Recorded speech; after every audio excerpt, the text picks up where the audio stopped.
big hand for errors, applause for mistakes. Without them we wouldn't be here. Let's hear it for inexactitude, for imprecision, bravo. For fudging it, hip hip, 3 cheers. DNA of twisted double helix. Working to give you a better show. Better performance. No, we were being authentic. We were authentically exploring. So here we are. Yeah, you Hello. might be able to see the difference now that we know you're there. Totally fake. Yes, we might be. But that's very hard. That's really, really hard. So we left with talking about performance, which could be really just talking to human beings. Good point. Right. When are we subtly performing in our lives? I would say often the quality of anxiety leads to sort of not necessarily often, but at times in our lives more than others, that where we're promoting kind of a false self, that term of the false self or the facade. Yes, or a persona, or maybe to be kind, maybe many of us need to do that at certain times when there's a wonderful song, I don't know if you know it, putting on the agony, putting on the style, that's what all the young folks are doing all the while. And as I look around me, I'm very apt to smile to see so many people putting on the style. Nice. I enjoy hearing you sing. I like this as part of the show. I said it was going to be a singing, dancing yes, show. we performed it. And it happened. And I wasn't performing either. That was maybe it was came in. It seemed pretty spontaneous. Now, Yeah. What I'd like to say now is that best to recall the expressions of Marshall Rosenberg's and the concepts of nonviolent communication, that all actions are attempt to meet needs. So rather than talking about performing with a subtle quality of criticism, is what needs are met by performing, what needs are met by having a persona, that kind of performing, or as a performer or in a more, kind of declared situation, like an actor on stage, where there's an agreement, someone's going to perform and Yes. someone's going to watch. The person is performing so that they are more effective. They're more effective at communicating, they're more effective at creating insight and transmitting emotions. So, and people who are performing in their lives, who will be, including us, best to be compassionate to anyone who is performing, because that's the best thing they know how to do. And I remember when I was in Israel, and I'm new, and I go into a synagogue, and thought that we were going to have a book discussion. And it's acting out a scene from Auschwitz. Well, And I am feeling so lonely as a new person, knowing very few people, if really no one in Israel. And I pick up one of the rolls and I'm able to cry and scream and talk about how lonely I am and frightened. Not talk about, but emote. So performing gives me an opportunity to express the feelings I'm having that I couldn't if I just met someone. and are you also saying that you were using your authentic sensations and emotions in the moment to gain access to this character? Yes. Or the person whose lines you were reading? I don't know if he was if these were journals or just an invented scene, but that your authentic experience allowed you access to someone else's reality. Oh, you're doing it. You're kinder than I. As you've said before, whether Yes. that's true or not. Yes. No, it's a great chance for me in a social setting Yeah. to really cry and to really scream and to really say, I feel so lonely and lost. And even now, I'm doing a little of that. No, I can see that you're moved. The memory of the situation Yes. is bringing up the emotions. And the opportunity to get these feelings out. So it sounds like you were really grateful for this opportunity. Very, very grateful. Right. And I think performance done well often gives people an opportunity, both the viewers and the actors or actresses, to express what couldn't be expressed, let's say, if we're just meeting on the street I corner. think so, and I especially like your adding that it's providing something to the actor, that the actor is moved and discovers things in him or herself as he kind of steps into what doesn't sound like a role, but sort of steps into the authentic emotions. An opportunity, that appear. opportunity to express what's going on. Yeah. And discover it again. And if you do it again, you can discover, as you would say, deeper what's going on. Yeah. And other things that are going on besides. There might be in the scream also a yearning for love and connection I might discover that I didn't know. Yeah, that the emotions certainly will change, and each one is leading you to a different need. That the first layer may be a need Yes. for expression and authenticity or wholeness, to kind of feel everything and again flow. And underneath that, there's, I am really trusting there's something else to be discovered. So two questions for Sure. you, if you like. One, Paul, you studied art in college. Yeah. So art is a different kind of performance from acting in some ways, but it is a very dramatic rendering of whatever you're painting, yes? So what feelings and thoughts do you have about performance and painting? That is such a far out question. Let me think.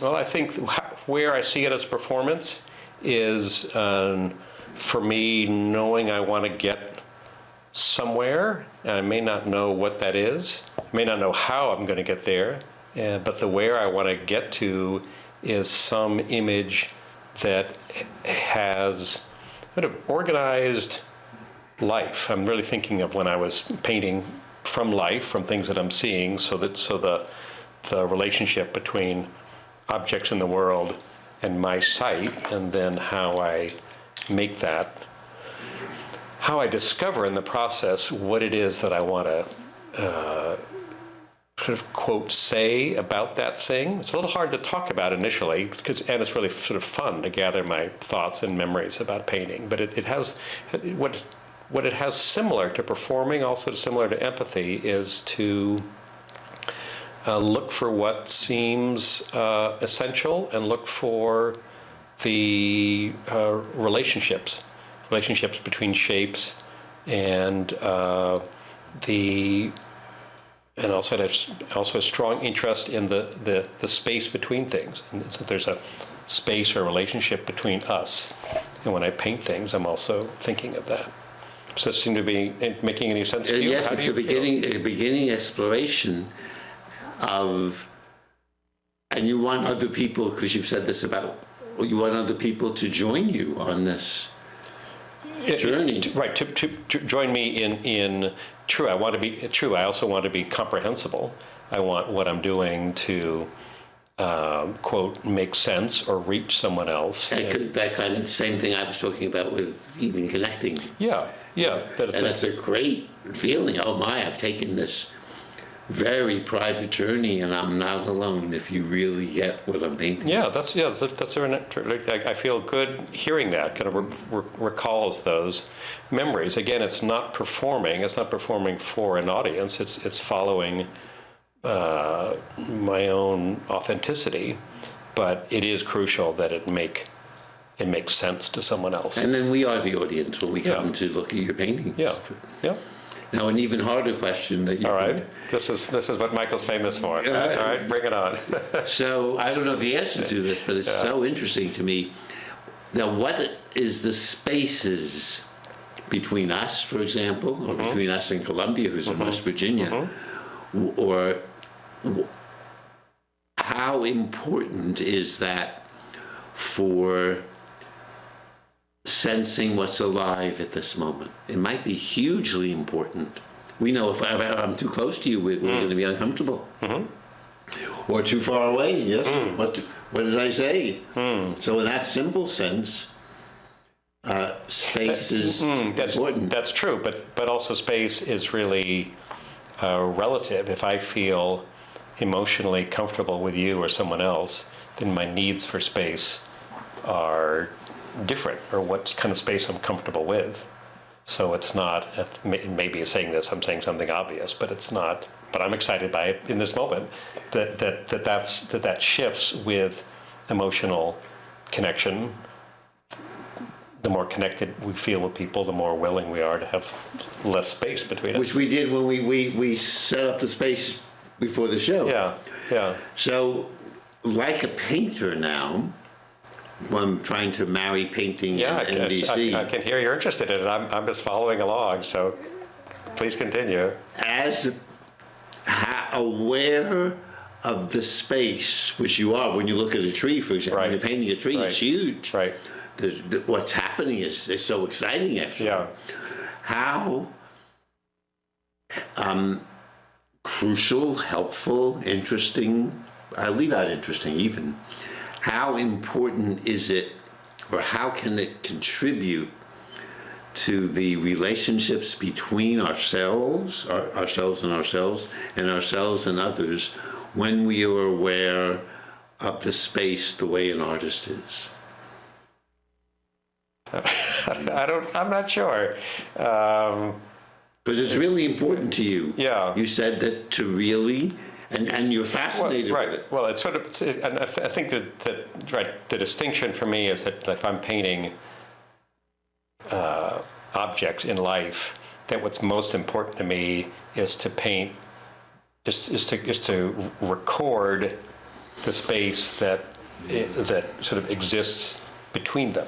So it's like painting the relationship, and painting two objects and doing something to convey that object A is further away from us than object B, that I'm painting the relationship between two things, and that's what's important to me with another person.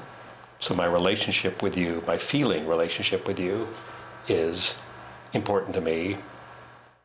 The spatial relationship comes out of that, maybe we're talking about the same thing, maybe we're not, but for me, what these two topics have in common, in when I'm painting the optical space, and when I'm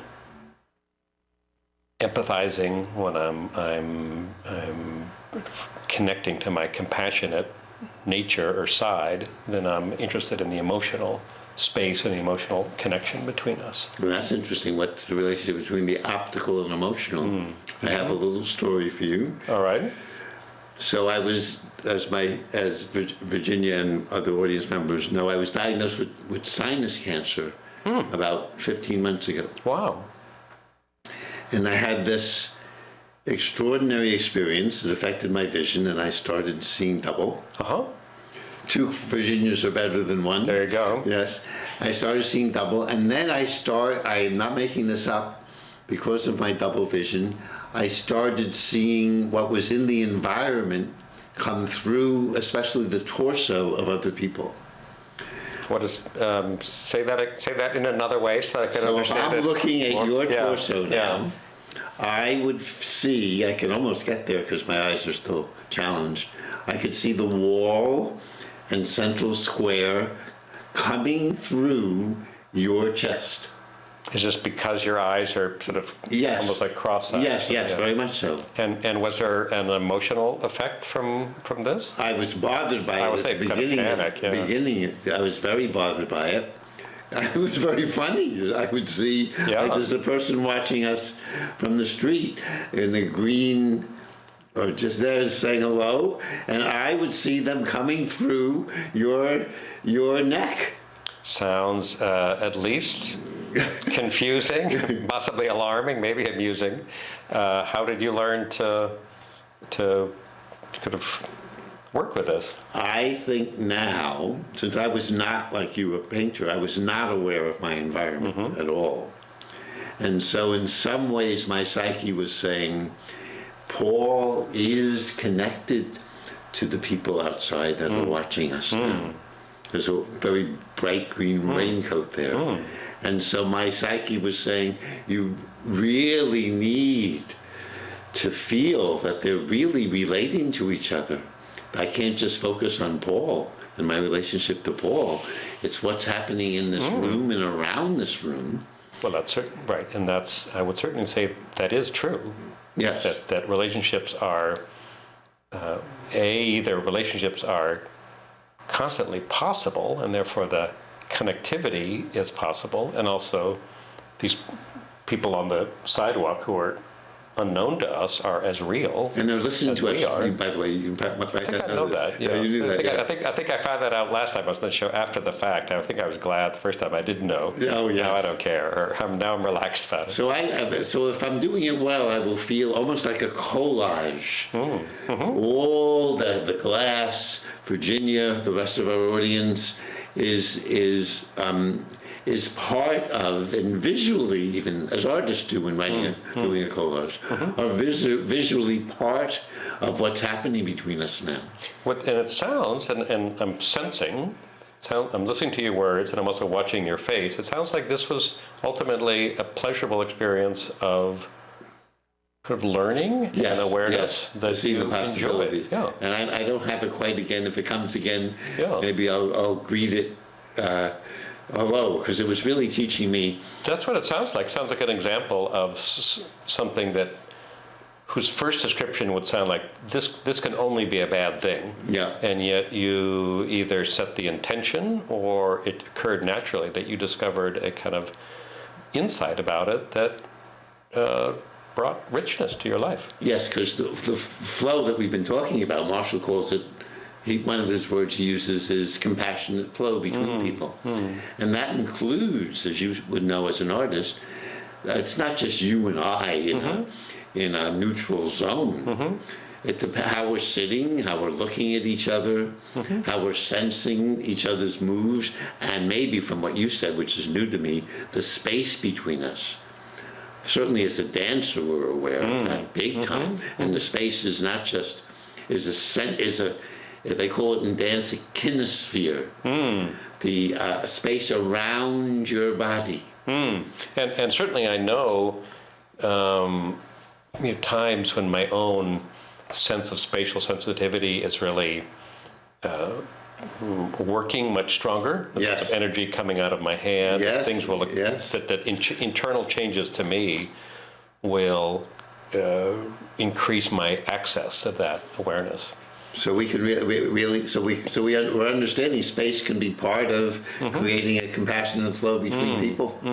I was at a party last night. There was too many people. I found a table in another room. Put chairs around the table, sat there alone with my food, and then people came around. Well, I've done the same thing. Yeah, Fun. I love doing that at parties. And we had a small, wonderful conversation. Right. And whoever came, I thought they are meant to talk with me. Right. So that's how space can help. Right, and that's another example of similar to, or I hear the similarity in your moment. I think it was in your breakfast kitchen where you made what you wanted to experience rather than judging this party as a static thing, a static bad thing. Yeah. You look for the opportunity to set the stage for the experience that was more enjoyable for you, where you would have more access to your gifts and temperament. and sounds to me like it happened. So we can sell some of Paul's old paintings as how they would help you in your relationships. You check these paintings well, That's and you're right. going to relate better to wives, right. children, parents. Right.